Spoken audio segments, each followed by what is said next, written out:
Hi అండి, ఈరోజు స్నాక్స్కి నేను డ్రై గోబీ చేస్తున్నానండి. ఎలా చేస్తాను చూడండి. చూడండి, ఈ గోబీ కట్ చేసి వేడి నీళ్ళలో ఒక 5 నిమిషాలు ఉడకబెట్టి తీసేసానండి. దీంట్లో ఏమేమి కలుపుతానో చూడండి.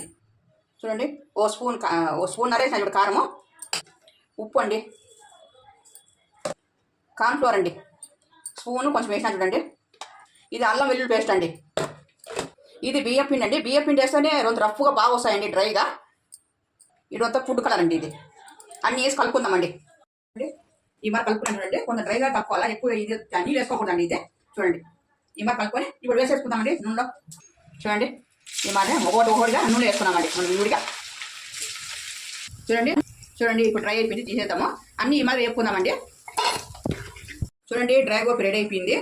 చాలా టేస్ట్ ఉంటుంది ఇది, సూపర్గా ఉందండి. ఇది మీరు కూడా ట్రై చేయండి. ట్రై చేసి ఎలా ఉంది కామెంట్ బాక్స్లో పెట్టండి.